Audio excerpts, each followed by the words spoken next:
Hello साथियों, नमस्कार। मैं डॉक्टर सुशील मिश्रा अपने यूट्यूब चैनल में आप लोगों का स्वागत करता हूं। आज बड़ा इंटरेस्टिंग कहानी है जो मैं आप लोगों के साथ शेयर कर रहा हूं और आशा करता हूं ये कहानी निश्चित रूप से आपको आनंदित करेगी, मोटिवेट करेगी और कुछ ना कुछ सीख ज़रूर देके जाएगी। क्योंकि जितनी भी कहानियाँ लिखी जाती हैं, बनाई जाती हैं, इनके प्लॉट काल्पनिक हो सकते हैं, चरित्र पटकथा काल्पनिक हो सकती है, लेकिन मैसेज होता है जो समाज को सुधारने के लिए होता है, मानव के विकास के लिए होता है और उत्थान के लिए होता है। तो आज हमारी जो कहानी का आधार है, एक प्रसिद्ध इंग्लिश एसेसिस्ट निबंधकार थॉमस हार्डी द्वारा रचित उपन्यास द मेयर ऑफ कैस्टब्रिज नॉवेल है। इस पर आधारित ये कहानी है एक व्यक्ति हेंचर्ड की। हेंचर्ड एक ऐसा व्यक्ति है जिसके जीवन में भाग्य विडंबना, जिसे अंग्रेजी में आयरनी ऑफ फेट कहते हैं, भाग्य विडंबना, उसके प्रारब्ध, गलत निर्णय किस प्रकार से उसके जीवन के उत्थान, पतन, उतार-चढ़ाव के लिए ज़िम्मेदार साबित होते हैं। तो चलिए शुरू करते हैं। बड़ी इंटरेस्टिंग कहानी है, अंत तक वीडियो ज़रूर देखें तो निश्चित रूप से कहानी आपको आनंदित करेगी। कहानी है एक घास काटने वाले व्यक्ति हेंचर्ड की, जो ग्रामीण इंग्लैंड में अपनी पत्नी सूसन के साथ निवास करता है। उसकी एक नवजात बेटी है एलिजाबेथ जेन। एक दिन काउंटी मेले में अपनी पत्नी और अपनी बच्ची के साथ हेंचर्ड घूमने जाता है।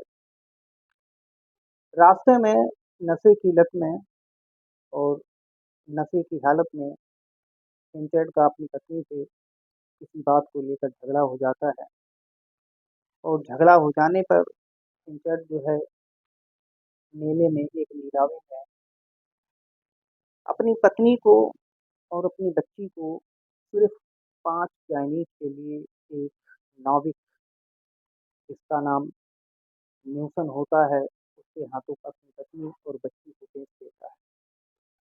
उसकी पत्नी समझाने का प्रयास करती है, लेकिन नशे की हालत में हेंचर्ड सही और गलत में निर्णय नहीं कर पाता है और उस नाविक के हाथ अपनी पत्नी और अपनी बच्ची को बेच देता है। उसकी पत्नी, जिसका नाम सूसन होता है, वो अपनी शादी की जो रिंग होती है वो निकाल कर फेंक देती है, हेंचर्ड के मुंह पर मार देती है और उस नाविक के साथ नीलामी की जो कानूनी कार्रवाई होती है उसको बाध्य मानकर उसके साथ रहने के लिए जाती है। सुबह होती है, हेंचर्ड का नशा उतरता है, उसे पछतावा होता है और वो पूरे इलाके में अपनी पत्नी को तलाश करता है, सर्च करता है, लेकिन वो नाविक उसके लिए कहीं नजर नहीं आता है। हेंचर्ड उसी समय शपथ लेता है, चर्च जाता है और चर्च में शपथ लेता है कि अब मैं अगले 21 वर्षों तक नशा नहीं करूंगा, शराब को छोड़ दूंगा।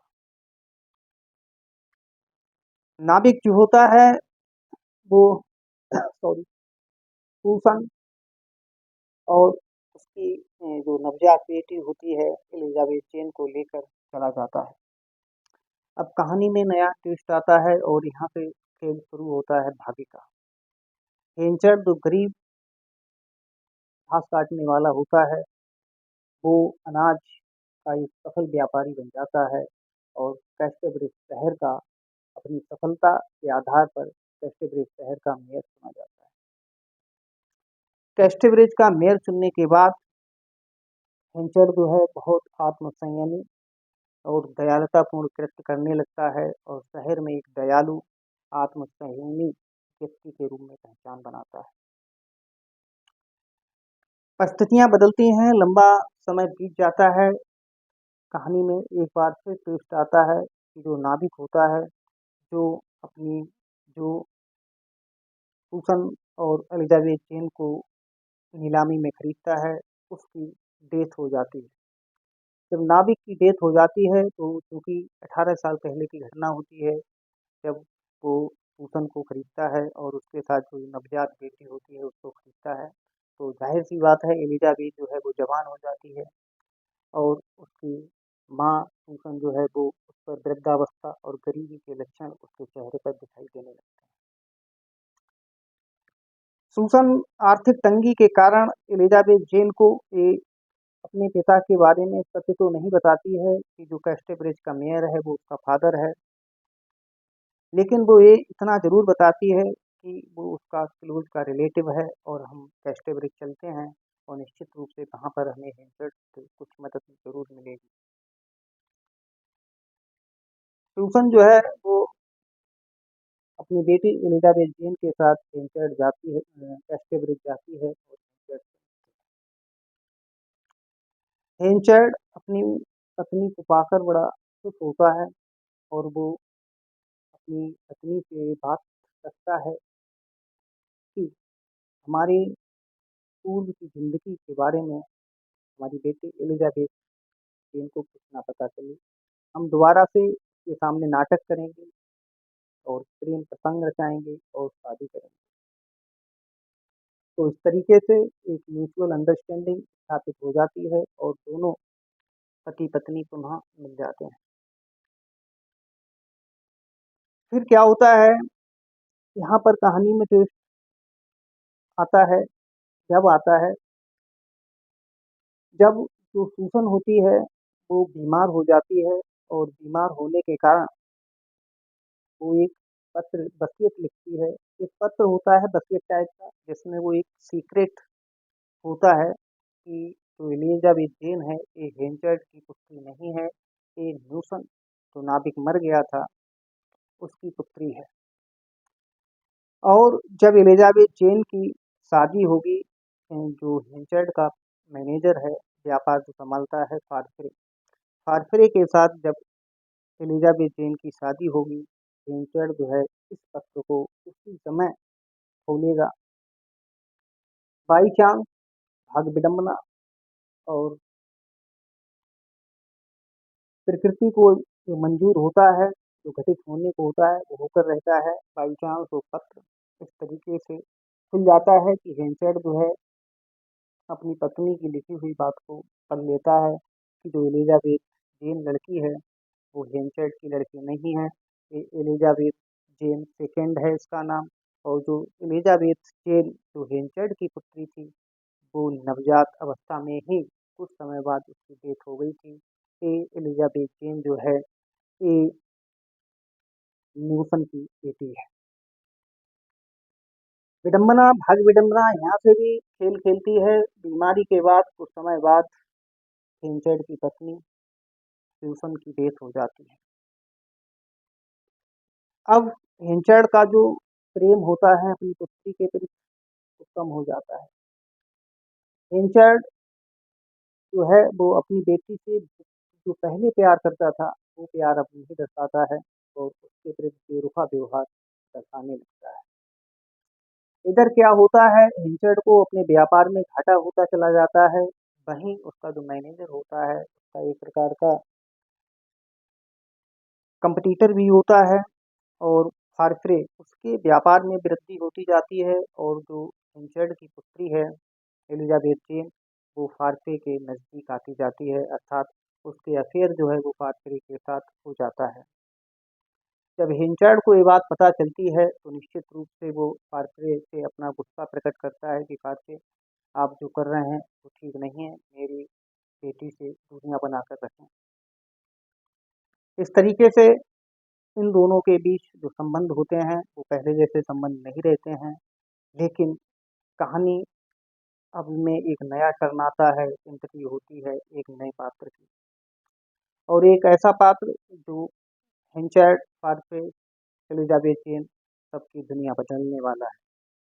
एंट्री होती है लुसेटा की। लुसेटा कैस्टेब्रिज ये सुनकर आती है कि कैस्टेब्रिज के मेयर की पत्नी की डेथ हो गई है, तो वो ये सुनकर कैस्टेब्रिज आती है और वो ये चाहती है कि वो हिंचर्ड से शादी कर ले, क्योंकि लूसेटा जो होती है इसके हिंचर्ड के साथ पहले ही प्रेम प्रसंग रह चुके होते हैं। लेकिन भाग्य विडंबना यहाँ पर भी खेल दिखाती है। हिंचर्ड से मिलने आई हुई लूसेटा जब हिंचर्ड के यहाँ बैठी हुई होती है उसी समय हेंचर्ड का मैनेजर भाग के आता है अपनी मंगेतर प्रेमिका एलिजाबेथ जेन से मिलने। लेकिन एलिजाबेथ जेन वहाँ पर नहीं होती है और कोइंसिडेंटली फार्फे की मुलाकात जो है वो लूसेटा से हो जाती है। लूसेटा को फार्फे में one sided love at one side हो जाता है और फार्फे भी लूसेटा से प्रभावित हो जाता है और दोनों जो हैं आपस में शादी कर लेने का फैसला करते हैं। अब देखिए कहानी में मोड़ कितने मोड़ हैं कि एक तरफ तो एलिजाबेथ जेन जो है वो फार्फे के साथ उसका अफेयर है, दूसरी ओर तो लूसेटा हेंचर्ड से प्रेम प्रसंग रचे हुए थे अतीत काल में और अभी भी इसी उद्देश्य से कैस्टेब्रिज आई थी कि हेंचर्ड की पत्नी की डेथ हो गई है और वो हेंचर्ड से शादी करेगी। लेकिन बाई चांस उसकी मुलाकात हेंचर्ड से पहले फारसे से हो जाती है और फारसे और लूसेटा दोनों शादी करने को तैयार हो जाते हैं। कहानी में ट्विस्ट तब और आता है कि एक संदेश वाहक होता है जो लूसेटा इधर क्या करती है कि वो हेंचर्ड पे दबाव बनाती है कि उसके जो पहले प्रेम प्रसंग के समय जो लिखे हुए पत्र हैं उन पत्रों को हेंचर्ड जो है लूसेटा को वापस कर दे ताकि उसकी जीवन पर कोई नेगेटिव इम्पैक्ट ना पड़े, शादीशुदा मैरिज लाइफ उसकी प्रभावित ना हो। हेंचर्ड जो है वो पत्र लाने के लिए अपने संदेश वाहक जो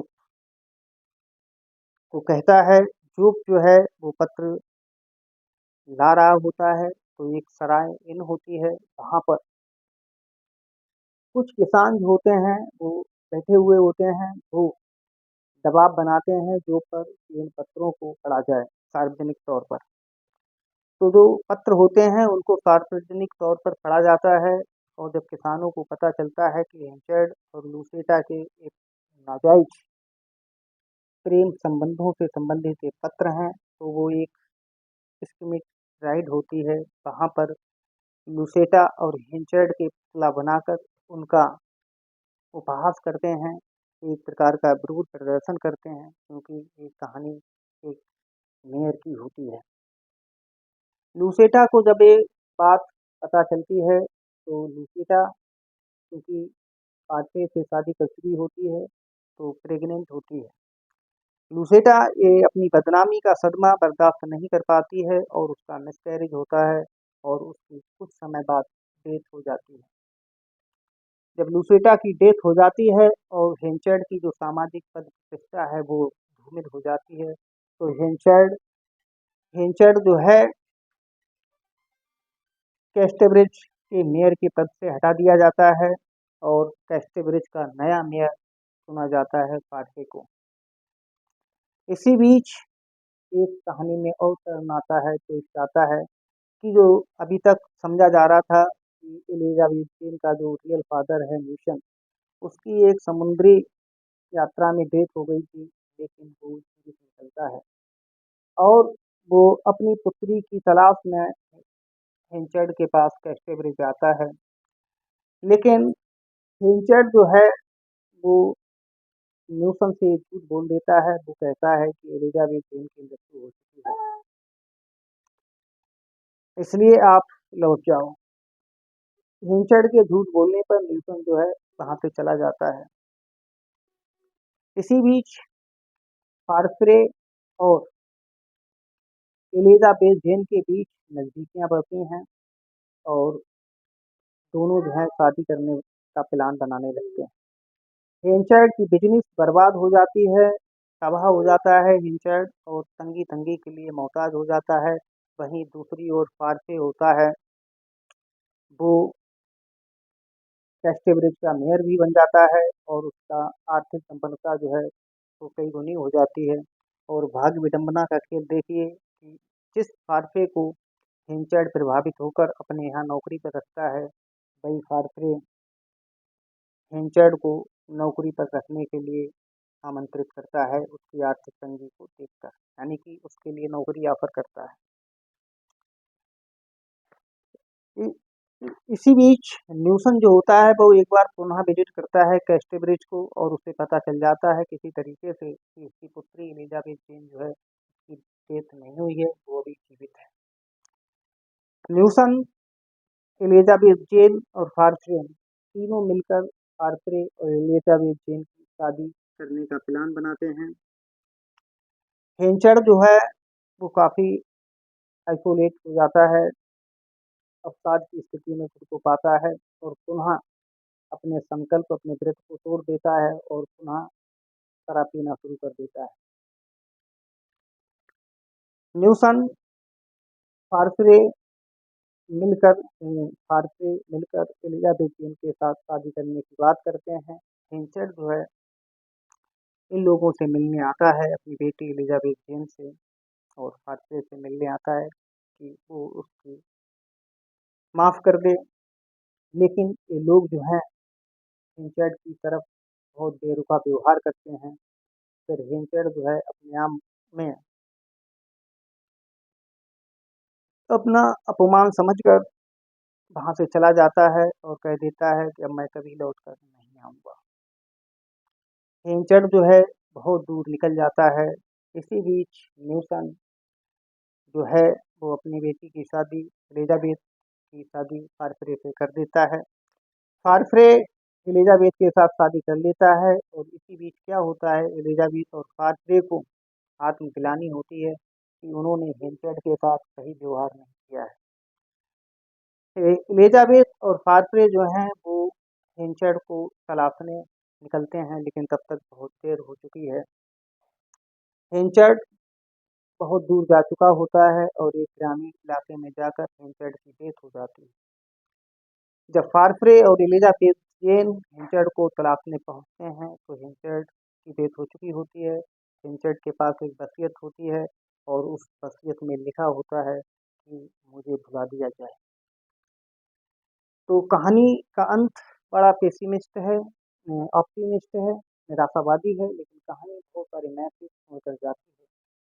पहला मैसेज ये है कि व्यक्ति के निर्णय, उसके कर्म, उसके निर्णय उसका पीछा नहीं छोड़ते हैं।